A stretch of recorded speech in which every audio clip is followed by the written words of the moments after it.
continuación se demuestran las estructuras de mercado, las cuales son competencia perfecta, monopolio, competencia monopolística y oligopolio. Pero antes tenemos que analizar diferentes términos importantes, como lo son el ingreso marginal, el costo marginal y el beneficio marginal. Ahora bien, responderemos, ¿qué es la competencia perfecta? Una competencia perfecta son muchas empresas que venden productos homogéneos en donde no hay restricciones y los compradores y los vendedores están bien informados sobre el precio y únicamente pueden vender a ese precio. Algunos ejemplos serían el mercado de frutas y verduras, en donde tienen los mismos productos, y también en la agricultura, siempre los precios son fijos. A continuación se muestra la curva de la demanda y la oferta del mercado. Estas son las que definen el precio al que se venderá el producto, que en este caso viene identificado como P1. Ahora vemos la curva del ingreso total. Esta curva es lineal y ascendente, debido a que siempre es el mismo precio. Y si mostramos la curva del ingreso marginal, se puede notar que es igual a la del precio, que al mismo tiempo es el ingreso medio y la curva de la demanda. Esto es debido a que el ingreso marginal se define como el ingreso que se tiene al vender una unidad adicional del producto, y como el precio siempre es el mismo, por eso es constante. A continuación se muestran las curvas del ingreso marginal, costo total y costo marginal, y se puede notar que cuando se cruzan es cuando es el punto de equilibrio o cuando se tienen utilidades normales, porque el costo marginal es igual al ingreso.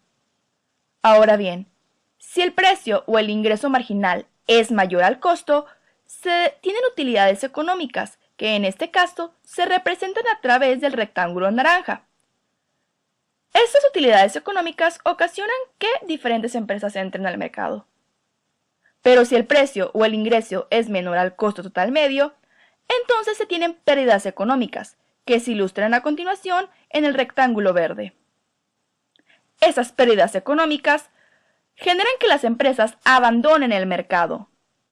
Ahora bien, se muestra la curva del costo y del ingreso total y el cómo fluctúan entre sí. Si derivamos estas curvas, podemos obtener las curvas del costo marginal y el ingreso marginal. Se puede notar con estos dos enfoques el cómo cuando el costo marginal es igual al ingreso marginal, se obtiene la maximización de utilidades.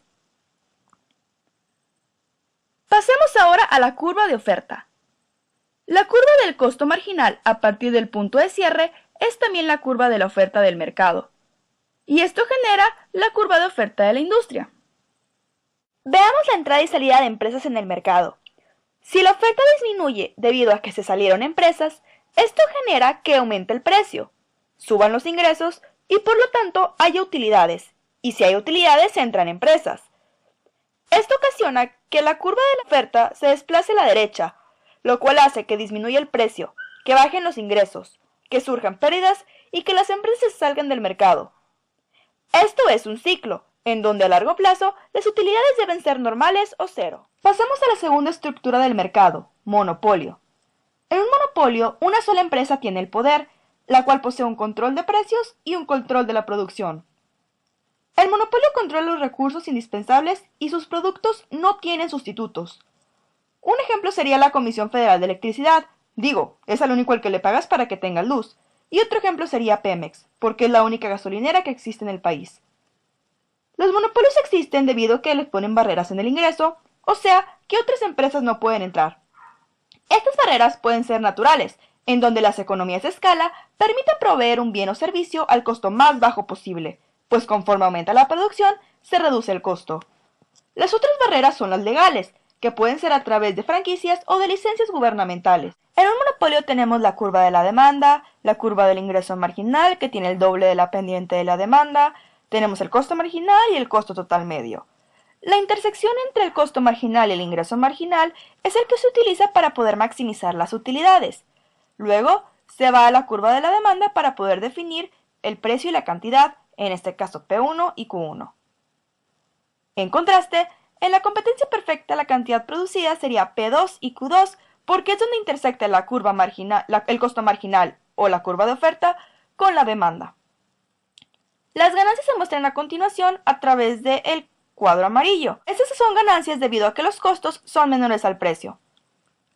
Las pérdidas se demuestran a través del rectángulo verde, y esto es debido a que el costo medio es mayor al precio. En un monopolio se reduce automáticamente el excedente del consumidor, y esto genera una pérdida irrecuperable, debido a que no se está produciendo en el punto óptimo del mercado. Esto sucede debido a que el monopolio controla el mercado, aumentando el precio y reduciendo la producción. Por lo tanto, podemos establecer que el monopolio basa su precio y su producción en el segmento elástico de la demanda, y no donde el ingreso total es el máximo. El ingreso total se maximiza cuando el ingreso marginal es cero y se ilustra en la siguiente gráfica. Un monopolio puede ser de precio único, es decir, que todos los productos se los vende a los consumidores a un mismo precio, o puede tener una discriminación de precios, la cual consiste en cobrar distintos precios por un mismo bien o servicio debido a las diferencias en la disposición a pagar de los compradores. Un ejemplo de la discriminación de precios sería un buffet, en donde se les cobra una tarifa menos a los niños y a las personas de la tercera edad. Ambos tienen acceso a las mismas comidas, pero como se sabe que se consumirán menos, se les cobra menos. El objetivo de la discriminación de precios es apoderarse del excedente del consumidor, y en el caso de la discriminación de precios perfecta, el monopolio se apodera por completo de ese excedente del consumidor. Pasemos ahora a la competencia monopolística, en la cual compite un gran número de empresas. Asimismo, la participación de cada una es pequeña, se ignoran otras empresas y la colusión es imposible. En una competencia monopolística, cada empresa es libre ya sea de entrar o de salir. Hay muchísimas empresas, pero la que la diferencia a cada una es esa misma diferenciación del producto. Esta diferenciación se basa con la calidad, con el precio o con el marketing. En una competencia monopolística tenemos también la curva de la demanda, del ingreso marginal, del costo total medio, y sacamos también esa intersección para poder maximizar las utilidades, y tenemos la cantidad y el precio que se debe de producir. Tenemos el caso Clover vs Zara. Los dos son botinos similares, pero uno cuesta $1,345 y otro $189. Esto es porque uno es de diseñador, o sea de mayor calidad, que otro que es mucho más comercial. Ah, por cierto, yo encontré los míos en Forever 21 a $39. Muchas empresas van entrando al mercado y van produciendo más cosas similares, y es por eso que la diferenciación entre el monopolio y la competencia monopolística radica en lo que sucede después de que la empresa obtiene utilidades o pérdidas. Cuando la empresa tiene utilidades, más empresas entran, la demanda del bien disminuye, por consiguiente los ingresos disminuyen y esto incurre a pérdidas económicas.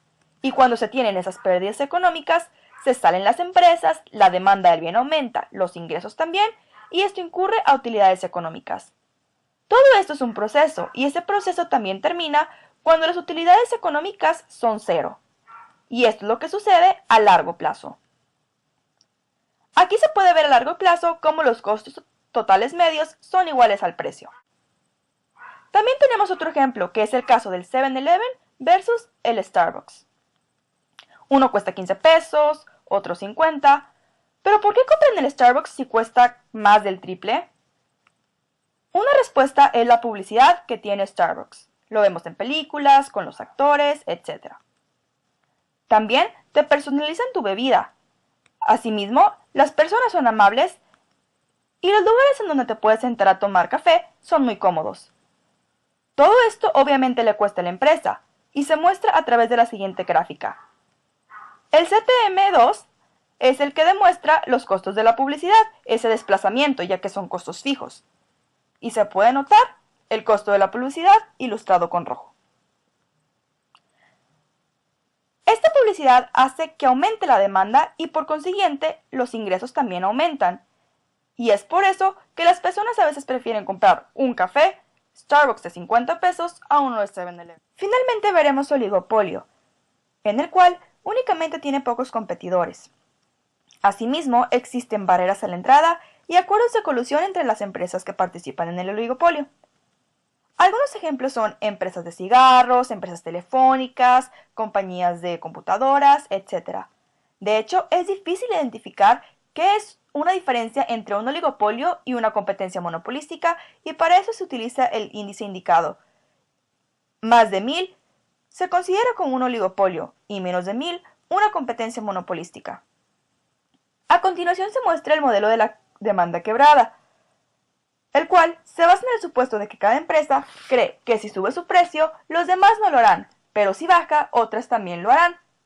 Si el costo marginal fluctúa entre las curvas establecidas de color verde, la empresa no cambia ni su precio ni su producción. Y si se encuentra en la parte superior, se puede notar que un pequeño cambio en el precio provoca un gran cambio en la cantidad, debido a que las empresas no suben su precio. Y en la otra parte de la curva, un cambio en el precio casi no genera cambio en la cantidad, porque las demás empresas bajaron su precio. También puede haber un oligopolio de empresa dominante, que se demuestra en la gráfica de a continuación. La empresa dominante actúa como fijador de precio y las demás como tomadoras, como se muestra en la gráfica. Al precio que fija la empresa dominante, las demás empresas no pueden producir la cantidad demandada. Entonces, como se muestra en la gráfica de la izquierda, esa diferencia de la cantidad demandada completa es la que produce la empresa dominante. Finalmente podemos resumir nuestro aprendizaje con el siguiente cuadro. La competencia perfecta y la competencia monopolística no tienen barreras en la entrada, mientras que el monopolio y el oligopolio sí lo tienen.